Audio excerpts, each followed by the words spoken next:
My name is Faith Foster. I'm 33 years old, and for 5 years my mom introduced me to our family as a waitress.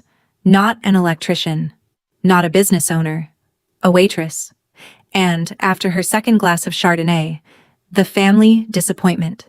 This past September, an invitation landed on my workbench in Columbus. Cream paper. Gold script. It smelled faintly of her perfume. Sharon Foster, 60th birthday, October the 14th, and the whole family was expected.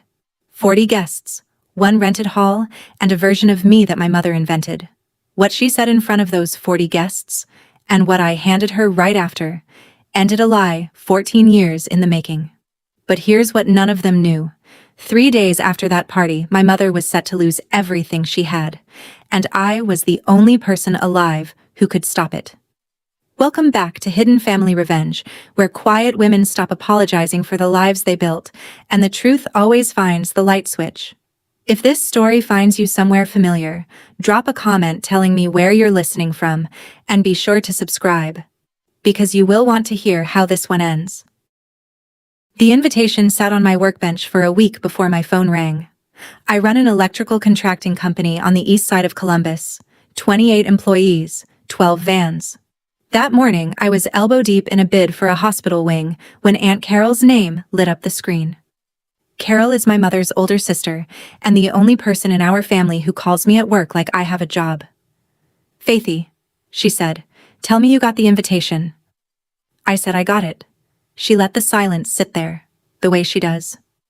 "Your mother's turning 60, she finally said. "Whatever this is between you two, bury it for one night. One dinner. You can go back to hating each other by Sunday."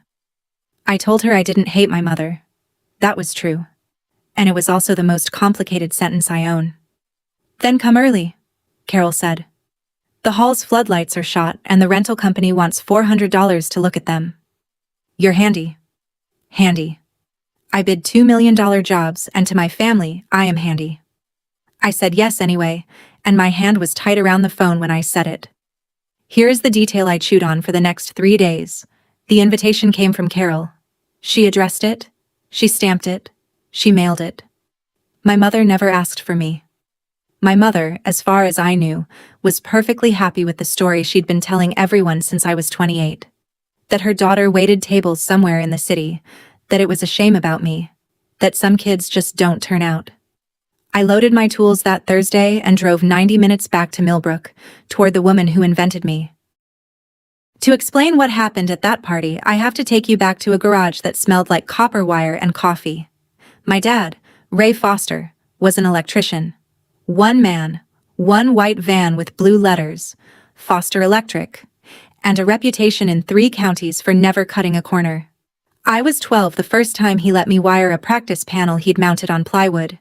He stood behind me with his arms crossed, watching me strip 14-gauge wire with hands too small for the tool.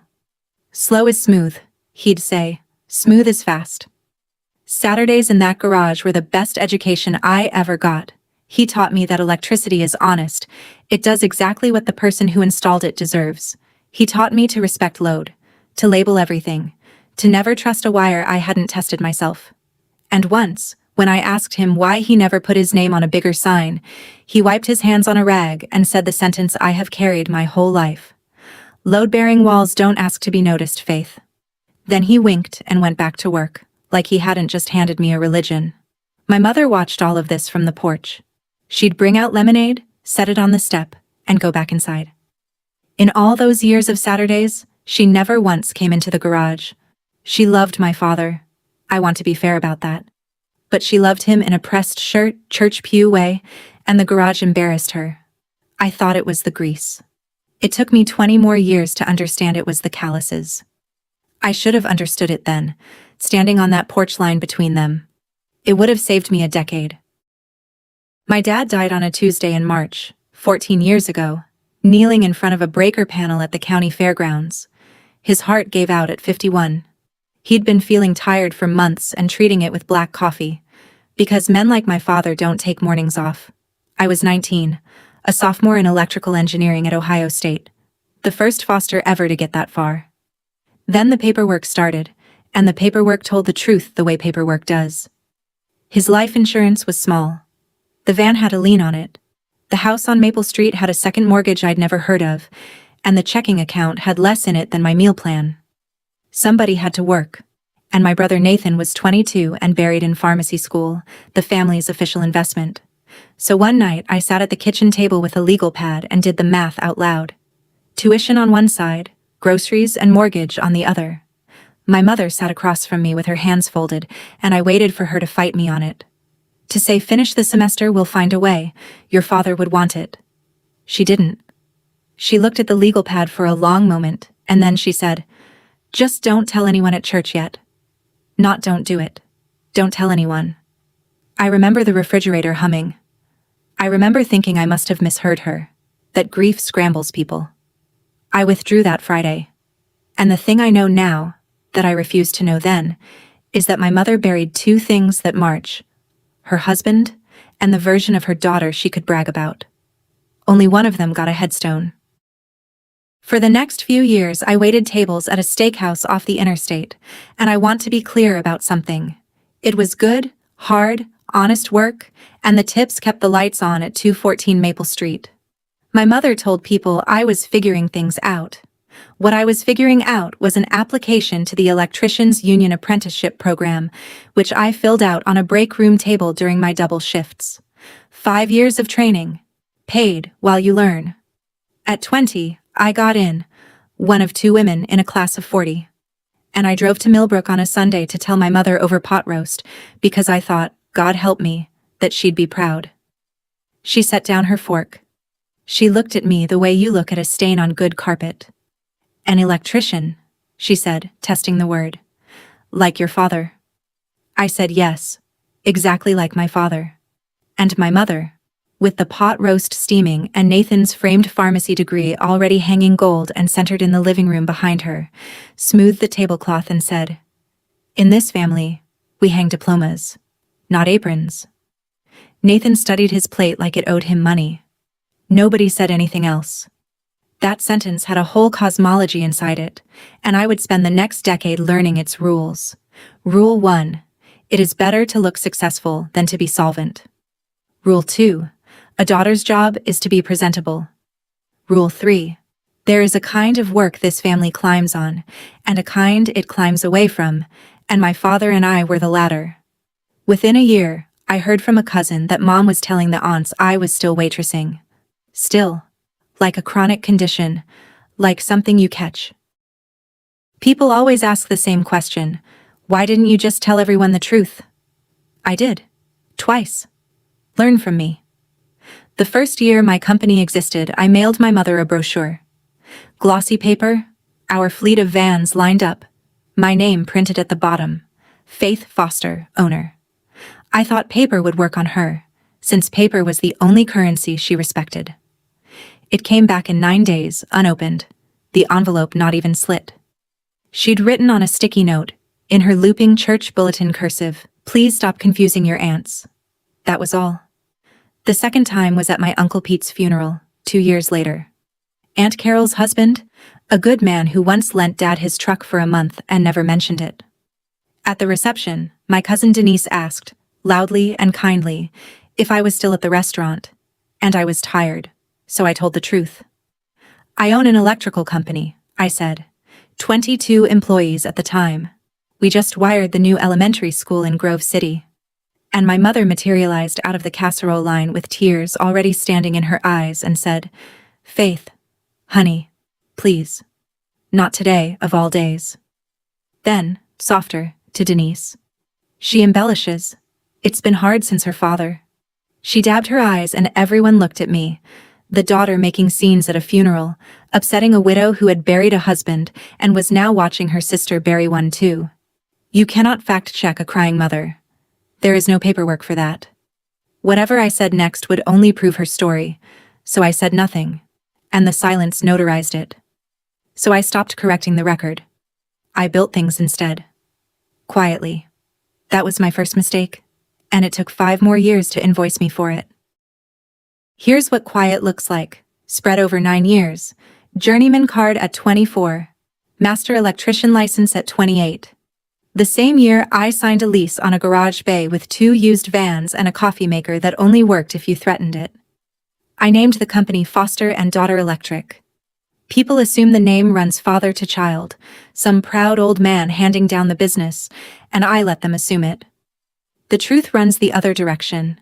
Dad's company died with him in front of that breaker panel. Naming mine after him was how I dragged it back out of the ground. His name riding on every door of every van, in the same blue his van wore. By last year we were 28 people and 3.4 million in contracts.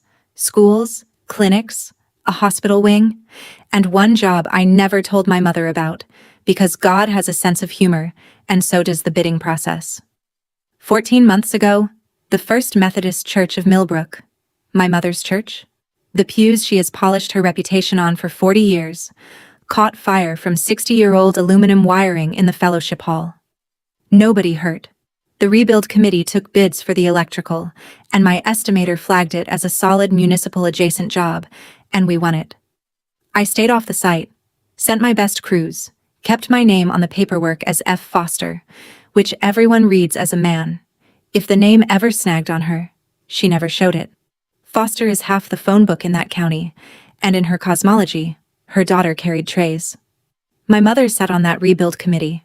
For 3 months she walked past my vans, my people, my father's name in blue letters, and never saw a thing. Aunt Carol told me later that Mom bragged about the crew to her book club. Such a professional outfit, she said. She had no idea she was complimenting her disappointment.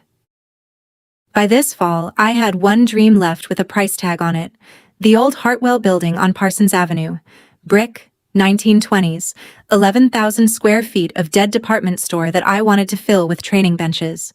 A trade school, the Foster and Daughter Training School, teaching kids like me, the broke ones, the dropouts, the ones nobody frames pictures of, how to bend conduit, and read a panel schedule and earn a life with their hands. I had $158,000 saved for the down payment, 5 years of skipped vacations sitting in an account I never touched. The seller wanted to close by the end of October. I had the letter of intent drafted. My dad's name was finally going on a wall too big to mail back. That was my October. And in the middle of it sat my mother's birthday, like a breaker I didn't want to touch. 5 years of being the family disappointment teaches you the choreography.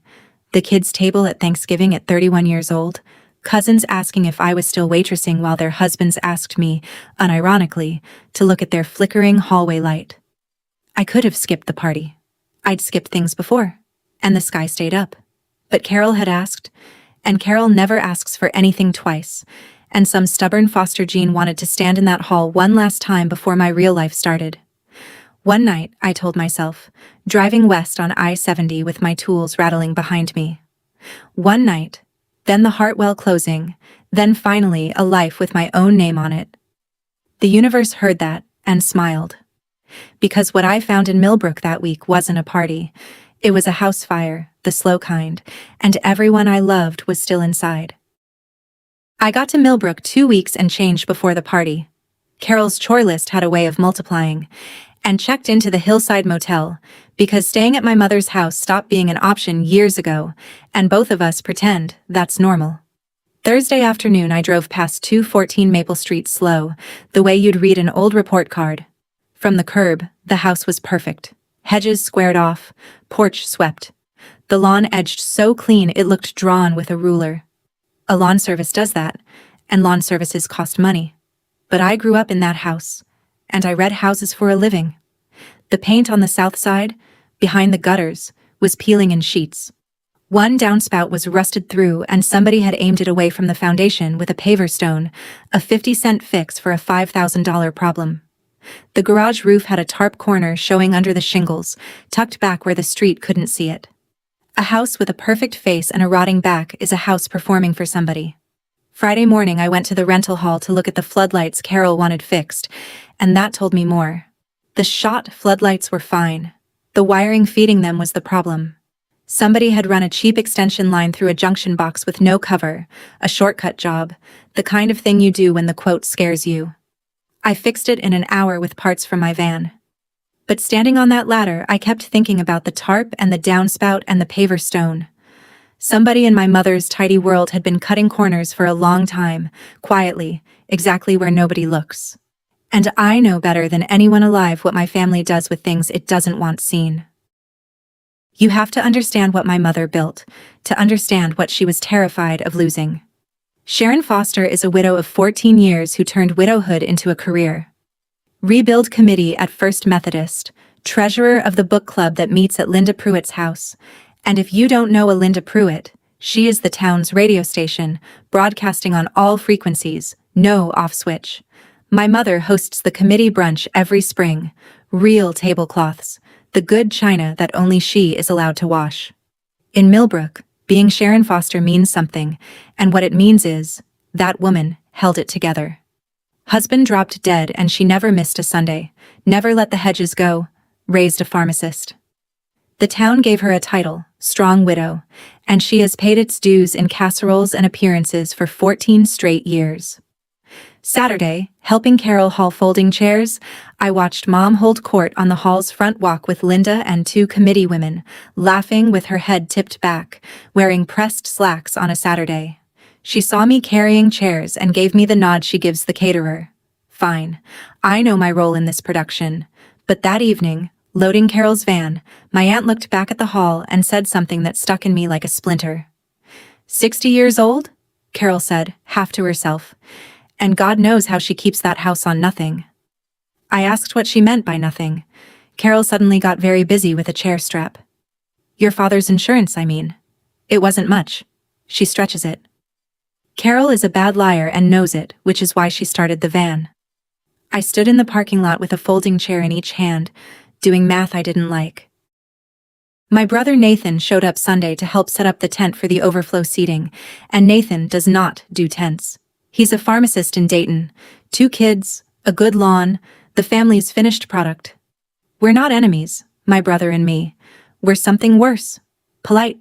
He hugged me with one arm and told me I looked good, and then he spent 2 hours being somewhere else. He checked his phone the way a man checks a wound. Twice he walked out past the hedges to take calls, and both times he came back wearing a face he'd built in the driveway. I helped him tension the tent lines, and up close, he looked gray. The color of a man who isn't sleeping. Work? I asked. Sure, he said. Sure. The third call came while we were coiling rope, and he didn't walk away fast enough. I heard it. Not the words, the cadence. A read-off-a-screen voice, the kind that says, your call may be recorded. And my brother saying, I understand. Is there any flexibility on the date? You hear that tone once in your life, and you never forget it. I'd heard it at 19, on our kitchen phone, negotiating with my dead father's creditors between waitressing shifts. Banks don't call pharmacists on Sunday about prescriptions. Nathan pocketed the phone and picked up the rope, and I looked at my brother, the good one, the framed one, the investment, and had a thought that felt like touching a live wire. He knows something about this family that I don't. 14 years of being the outsider had one advantage. I knew exactly what our family looked like when it was hiding something. It looked busy. It looked polite. It looked exactly like this. Monday afternoon, Mom needed her porch light fixed before the out-of-town cousins arrived, and Carol volunteered me before I could open my mouth. So I was alone in my childhood hallway, tracing a dead circuit to the fuse panel, when I opened the hall console drawer looking for the spare fuses Dad always kept there. Muscle memory. 15 years since I'd lived in that house, and my hand still knew the drawer. The fuses were there. So was the mail. A stack of envelopes 4 inches tall, rubber-banded, shoved to the back under a church directory. First Millbrook Savings. Over and over, the same return address in the corner like a drumbeat. Some opened, some not. The open ones were worse. I know I shouldn't have read them. I also know that you, sitting wherever you're sitting, would have read them too. Home equity line of credit. Opened 8 years ago. Original draw, $90,000. Current balance with accrued interest, $149,000. The words, past due, stamped in red that doesn't photograph well on good china. Minimum payments made, then partial payments, then a letter dated this spring that used the phrase maturity date. And a number that made my chest go cold. The balance was due in full. My mother had been borrowing against my father's house for 8 years. Against the paint she wasn't buying, and the roof she was tarping. Borrowing to stay Sharon Foster. The lawn service, the committee brunches, the checks to the church rebuild fund, the good China economy of a woman keeping up a kingdom on a dead man's equity. I stood in the hallway holding a fuse in one hand and the wreckage of her secret in the other, and out front, her book club laughed about centerpieces. I walked out to the driveway, held up one of the envelopes, and watched my brother, age 5 years, standing still. "How long have you known?" I said. Quiet voice. The book club was 20 feet and one window away. Nathan glanced at the house and steered me behind his SUV like we were 16 again, hiding report cards. "Since spring?" he said. She missed the maturity date and called me in a panic, then swore me to secrecy. She put me on the account as an authorized contact so I could talk to the bank for her. Faith. I've been trying. I refinanced my own car. I sent what I could. And then it all came out of him in the driveway, in the tone of a man who has been rehearsing a confession he hoped never to give. The line of credit was 8 years old. Mom drew it down slow. The lawn service, the assessments, Christmas, appearances. When Dad's insurance ran dry, the house became her salary. "There's something else," Nathan said, and he looked at the gravel. "The property taxes. The money you've been sending through me. Every year. 6 years. I already knew from his face, but I made him say it. "She thinks it's mine." She'd ask where the money came from, Faith. What was I supposed to tell her? That her waitress daughter? He stopped himself, but the sentence finished itself just fine. "She thinks it's mine. 6 years of my quiet money, and my brother had let our mother believe he was the one holding the roof up. He never corrected her at a single dinner, never once, while she toasted her son the provider and seated me by the kitchen door. "You should hate me," he said. I looked at my brother and felt something worse than hate. I felt recognition. "No," I said. "You're just fluent in her language." There was one envelope in that stack Mom hadn't opened. Certified mail, signature line signed in her tidy cursive. So she'd accepted it at the door and then buried it under a church directory, which is my mother's entire filing system for reality. Nathan and I opened it together on the tailgate of his SUV, like diffusing something. It was worse than the rest. Notice of foreclosure sale.